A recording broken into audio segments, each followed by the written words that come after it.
was born in my town. You didn't know how we was blue on the scene. It's alright, it's alright. I know you know I see you smiling at me. It's alright, it's alright. Here comes the ready or not. Here comes the boys for the sound. Here comes the ready or not. How you like me now? I say. I go by Relly here. Okay. Yep. I started as a member at what was then Hit It With Brit. It is now Power as of December 31st, 2020. We rebranded in the middle of the pandemic. So at the time I was a member when Brit had just opened her facility. And when she moved locations to our current location, I said, hey, I'm sure that you're going to need somebody. You can't do it all yourself. When that time comes, I want to be that person. I loved what her vision was. I loved what she was doing. And, you know, it just hit me in a spot where I'm like, I know I can make a difference. At the time I was in finance. I was a credit underwriter. Liked it, didn't love it. I saw myself helping people. So she asked me to be a coach, you know, did everything to get to that point. And then I was like, hey, I want to work for you and with you. I want to build this into something great. And, you know, I was her first hire as her studio manager. And from then, we now have a team of 10. And it's been just awesome. Like the whole process, learning how to run a business with Brit. Yeah. Yep. So there's a ton out there. NCCPT was the one that I went through.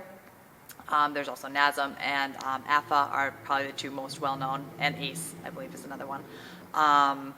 You know, we always say a certification is a piece of paper that says I passed a test. Most of what our coaches here, because when we hire our coaches, we don't require them to be pre-certified.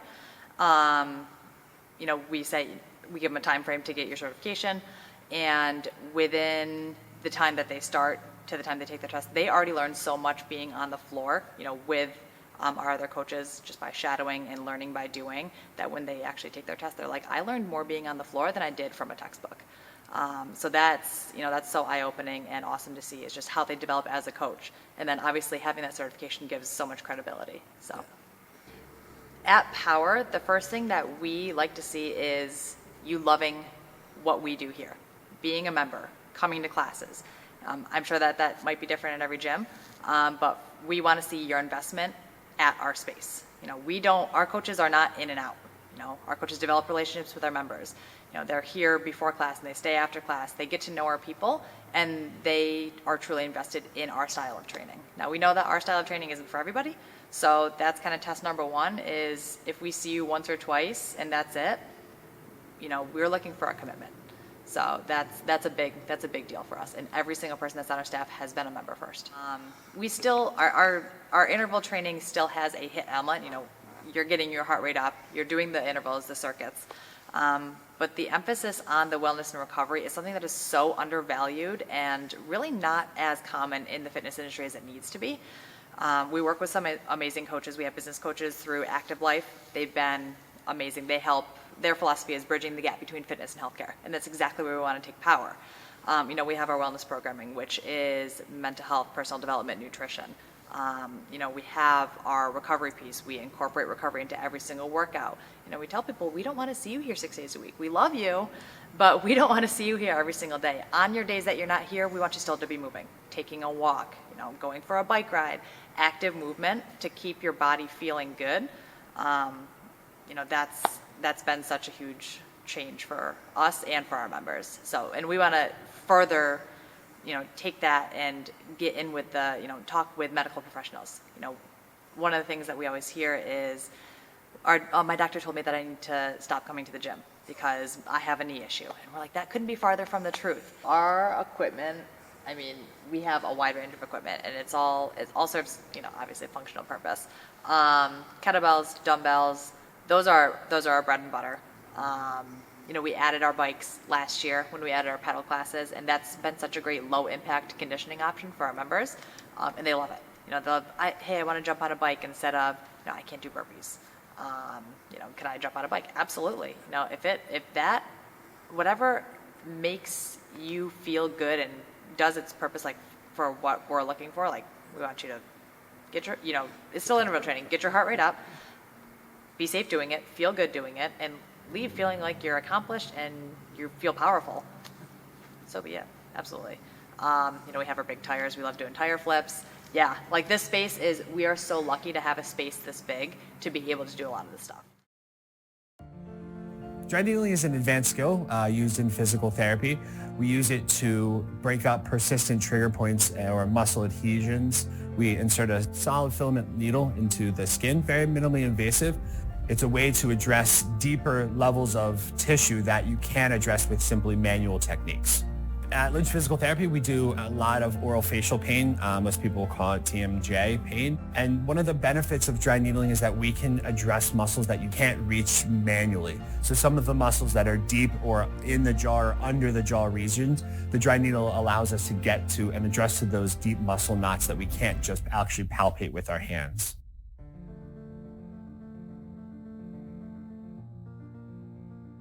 So my name is Ryan Lynch. I'm a physical therapist. I've been a physical therapist for 20 years. I've worked in all sorts of aspects of physical therapy, initially in outpatient orthopedics, and then I went into the hospital system, something I didn't think I would ever do, but I ended up doing it and really liking it for about 10 years. I worked in a variety of hospitals. I was technically a PRN therapist, but I did inpatient and outpatient, depending on the hospital setting. I was then brought to, I knew a physician who gave me the opportunity to open a physical therapy clinic within an existing chiropractic office. So I did that and I started that clinic, and we built that clinic from myself to about 3 therapists. So I was kind of had this little niche in the within the chiropractic office. And after that, I decided I wanted to open my own practice. So I did that officially 2 years ago. The timing was very poor because it was supposed to be in March of 2020, which of course with COVID. So we postponed it a couple of months, but I've been going strong since. I'm about to come up onto 2 years. I do actually own 2 separate clinics, one north of Baltimore and one south of Baltimore. So why don't you tell me a little bit about your niche that you hold as a PT? Sure. So in the 20 years that I've been a physical therapist, physical therapy as a profession has changed somewhat. We're noticing that, and actually probably the medical profession in general, we're noticing that doctors are now in groups. There used to be, this is my orthopedic doctor, and now that orthopedic doctor is in a group of orthopedic doctors, and they have a shoulder guy, a knee guy, a spine guy. And now those practices typically will own physical therapy clinics.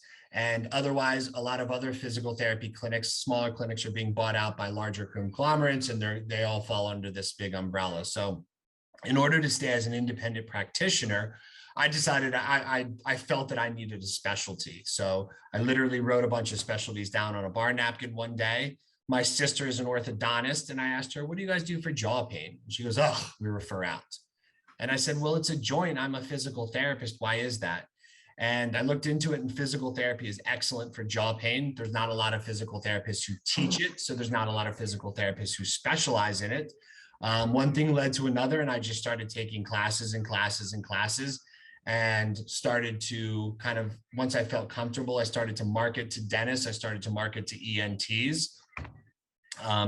And then I just started building kind of a following for being kind of Ryan Lynch is a jaw pain physical therapist. And while I still can see every part of the body, the vast majority of my personal caseload is oral facial pain. So it's kind of allowed me to have this niche practice where I don't have to fight with some of the bigger conglomerates of physical therapy, because I'm the only one marketing to these dentists. I'm the only one marketing to these ENTs. Now, just because I know you, you have a special practice tool that you use. Yeah, right. So, as physical therapy, again, going back to the theme of the change of physical therapy in 20 years, physical therapy, a lot of it was done by passive modalities, meaning you came in and you got heat and you got e-stim and you got ultrasound. Obviously, these are things that we're doing to you. So you come in and say, I'm in pain, and you just get to lay there. Well, the contemporary research is showing that that's not the way, and that we need to do these active things. We need to have our hands on these patients, and they need to be exercising. So we do a lot of manual therapy, or I do a lot of manual therapy, and we do it in our clinics. but sometimes you can only go so far with manual therapy. So one of the things that we do, or that a lot of the therapists in my clinic do, is called dry needling. Dry needling to the layperson is similar to acupuncture because we use an acupuncture needle. So that's a solid filament needle. By solid, we mean it doesn't have a gauge, so there's no liquid that's able to transfer through it. We use this to break up deep muscle or trigger points in the muscle.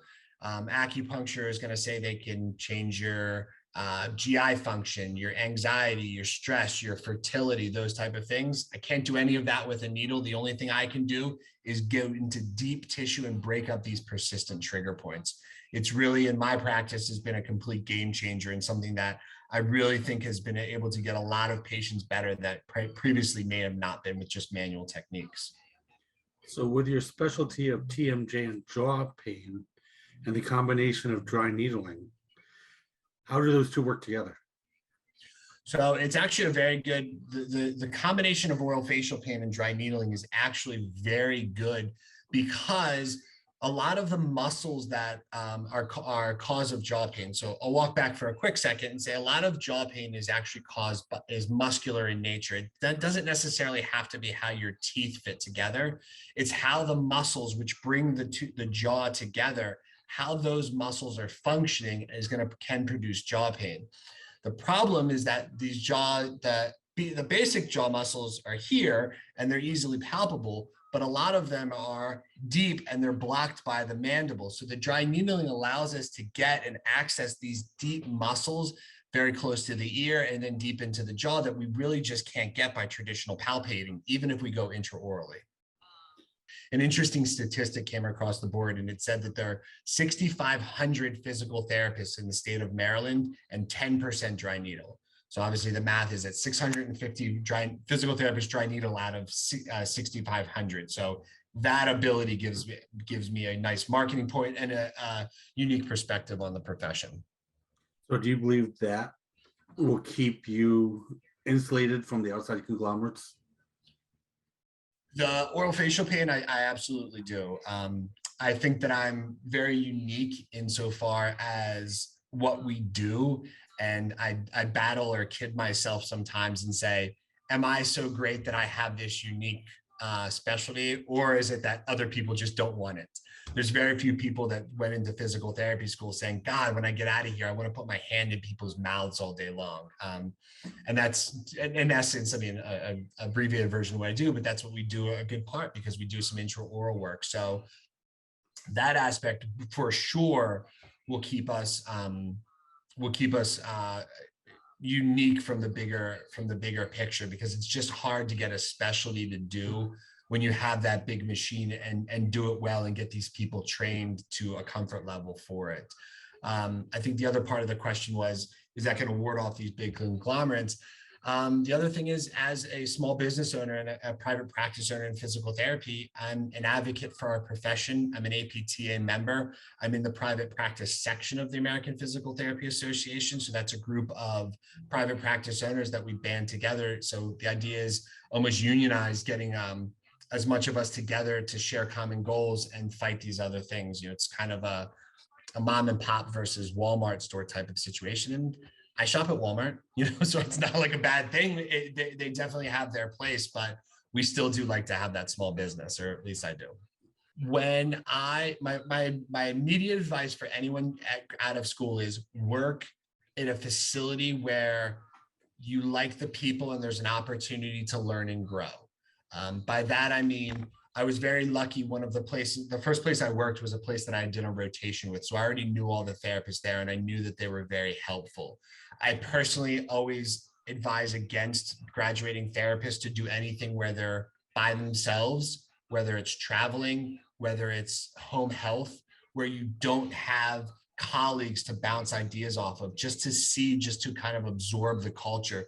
Not only just treating patients, but to see around you and to learn, if nothing more, by osmosis. So the part of the question was, in the beginning, that would be my goal, would be to kind of come out and continue my education, because as you start to get older and relationships and potential children and that stuff, it's easier to fade out. But if you can kind of right out the gate, continue that education, the best physical therapists are the ones who are looking forward for their continuing education credits each year, not, oh, I got to take these credits to get my license current. It's, I want to take this class. Me as a therapist, I know the next classes I want to take for the next 3 years because I'm an advocate for the profession. I'm always trying to learn and get better.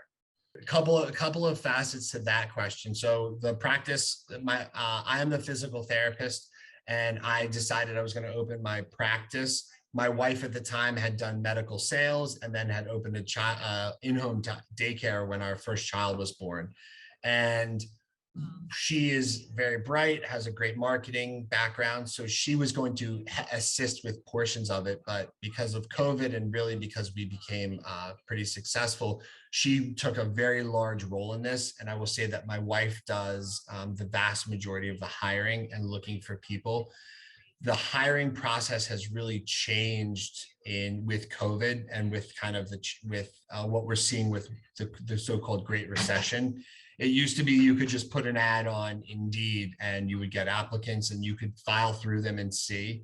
Now there's more jobs available than there are physical therapists. So you really have to dig.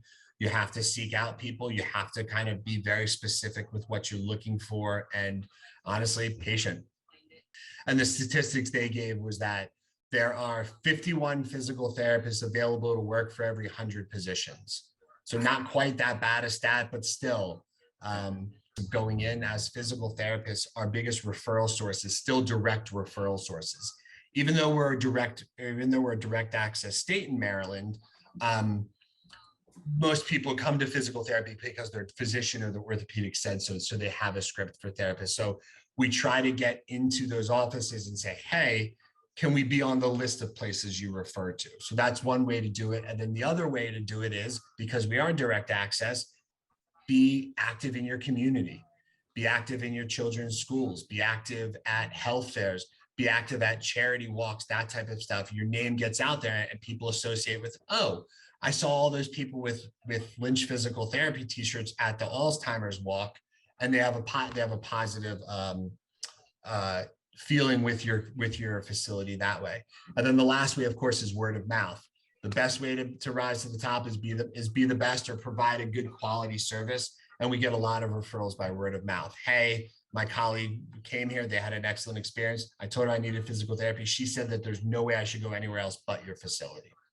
Besides random equipment, legal fees to start, having a rainy day fund, I would say all in, and I do have 2 practices that I furnished and had them both. I would say I was about 150,000 in.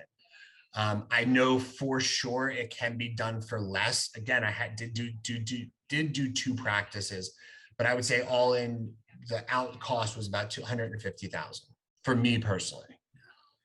What would I say? So I think I'll probably combine a couple of things. So the first thing I would say was get your feet wet in the beginning, get established as a provider. The thing that they can't teach you in school is how to talk to people. It's like almost the service industry. You can't learn that in a textbook. You can't learn that until you're immersed. So immediately get comfortable being a physical therapist, get comfortable talking to your coworkers, get comfortable talking to patients, get comfortable talking to doctors, because a lot of times you know just as much as them or they're looking at you that way. And then after that, I would say try to figure out your path of what you're going to try to do. Just like investing, the earlier you can get on there, it gives you the best leeway. And it stinks because everyone kind of wants to be, have all these open opportunities, but I wish I would have started oral facial pain 10 years ago. And that's just me personally.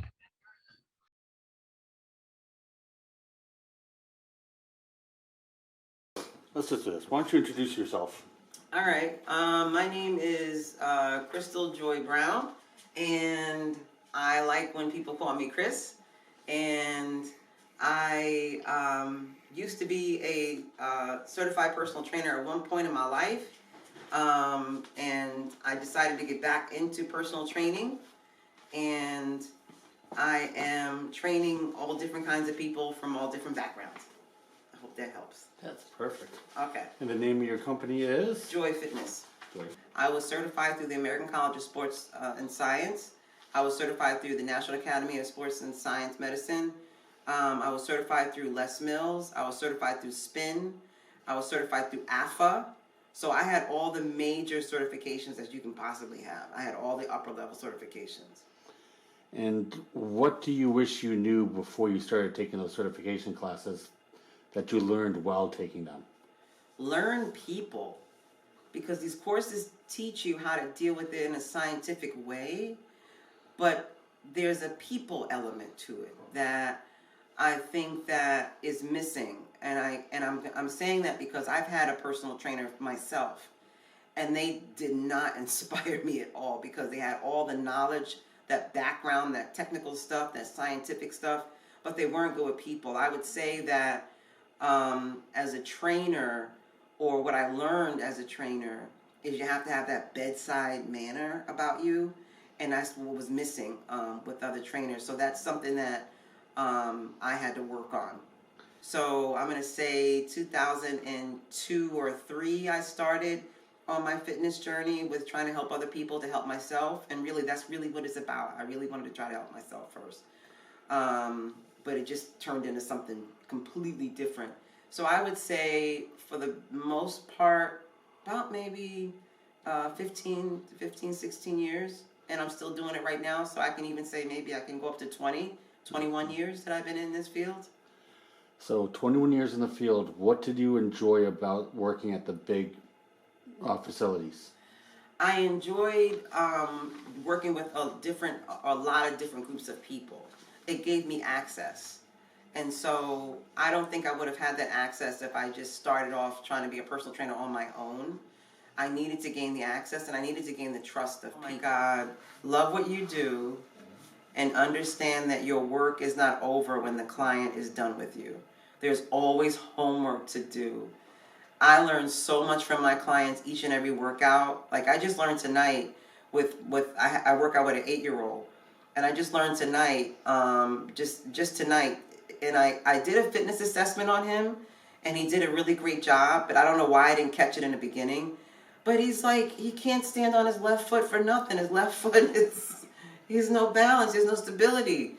So, I would say learn your clients and really, really study them, because then you're going to find that whatever they have, someone else may have. So I would say that. Just learn your clients and enjoy what you do.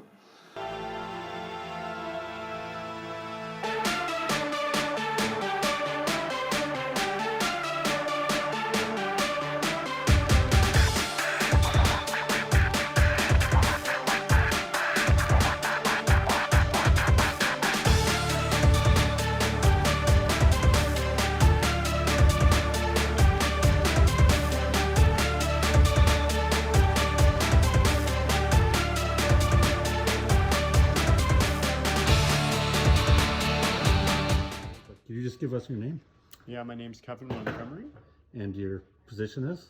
athletic trainer with the Albany Firewolves. So if you had to give some advice to a first or second year student that wants to become an athletic trainer at this level, what would it be? I think a lot of it's just being personable, being open to networking situations where you can kind of meet different people and kind of expose yourself and kind of get to know them. And just be ready for different opportunities, because I mean, for somebody like myself, I had no experience in the world of lacrosse up until about 6 to 8 years ago, and I just kind of connected with a junior team with the coaches now, and ended up working professionally now. So What level of education do you have? so I've got a Bachelor of Science in kinesiology based out of Canada, and then a certificate in athletic therapy with that. Yeah. So as myself, I'm going into my undergrad next year. What advice do you have to me going to kinesiology, school for kinesiology degree? I think just almost being a sponge, right? Just kind of trying to absorb as much information as you can, and yeah, just try to be available for different opportunities, and just kind of when you meet different people and levels above you, just kind of pick their brains when you can, and yeah. Are you open to students shadowing you ever? Yeah, absolutely. Awesome. So I'll pass it on to next year's class. Yeah. Excellent.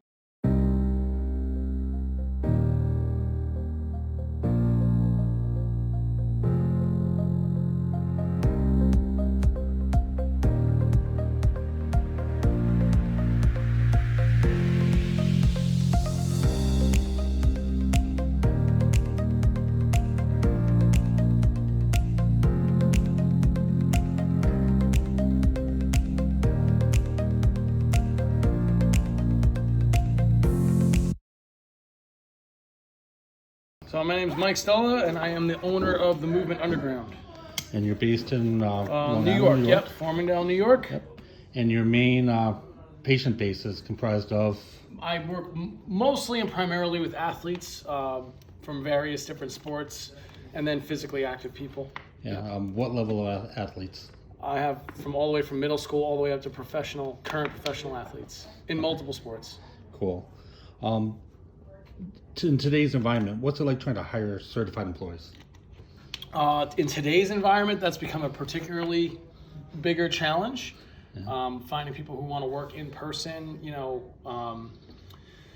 I try to get my employees young or right out of school so I can kind of really groom them, and groom them into the system that we've built.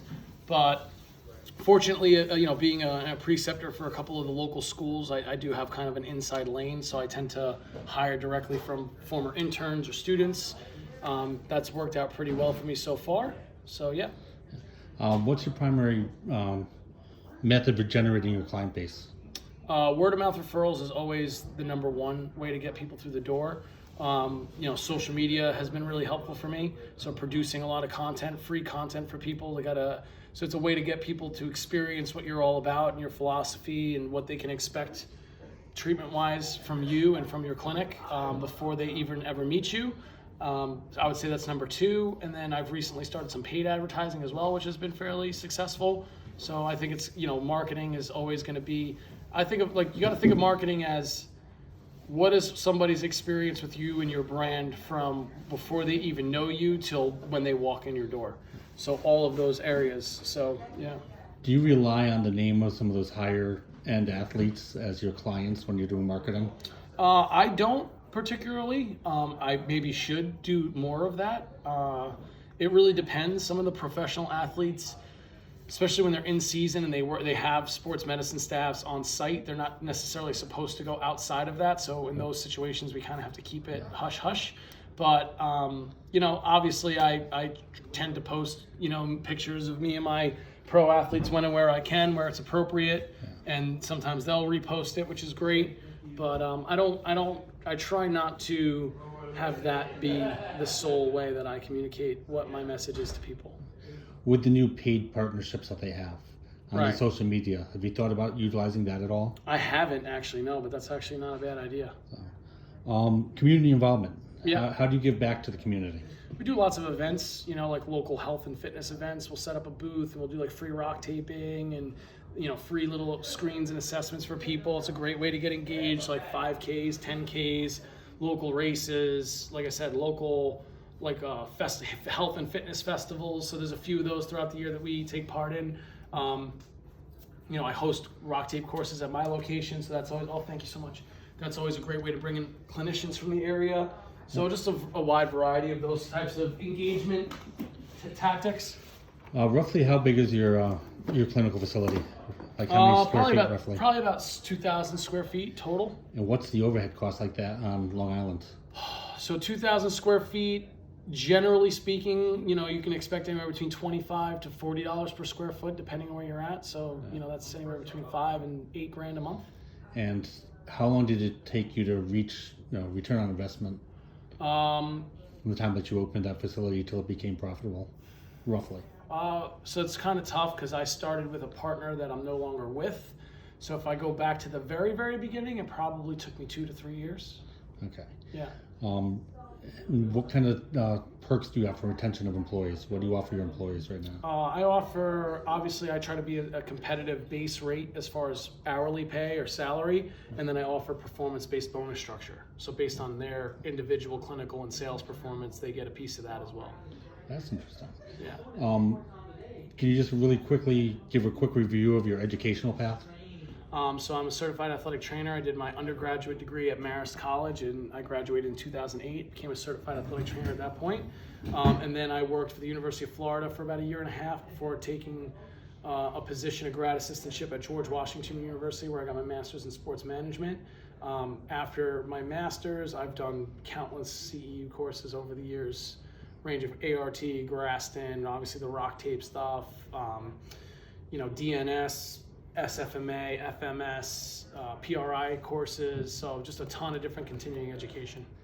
the sports management education, how important was that to the success of your business? I would say it definitely got me to look through more of a business lens at some of the problems. So I don't know if it prepared me to be a business owner per se, but it definitely made me more aware of the intricacies of owning a business and all the things that have to happen. At the end of the day, like, we want to help people clinically, but the place has to make money too, keep the lights on, keep people paid. So there's a lot of that goes into it. So I think it helped me understand a little bit more of the variables on the business operation side. So if you could give one piece of advice to a second year or first year PT, physical therapist candidate, right, what would it be? Be patient. It's going to take time. Spend your first few years really immersing yourself in your clinical experience and helping your patients and trying new things and taking courses and being open-minded, but be patient. If the passion's there, the money will come eventually. Yeah. So saying that, what do you do to ensure cash flow in these times? I mean, have you had to reach out? Manage your expenses well. During COVID, we were shut down, and luckily I was, my clinic isn't overly huge, and I was able to manage a lot of the costs. And because I teach, I was able to diversify my revenue streams. Yep. So having multiple revenue streams beyond just the clinic itself, I think, is important. Obviously a social media presence has helped. I've been able to create affiliate deals with companies and companies that I support, and I believe in what they're doing. And so that works out great financially on both sides too, as well as then, just doing a good job and getting people results. Services worth talking about get talked about, right? So if you're not getting talked about, look at yourself in the mirror. Thank you. Yeah, you're welcome, brother. Really appreciate it. No, you're most welcome.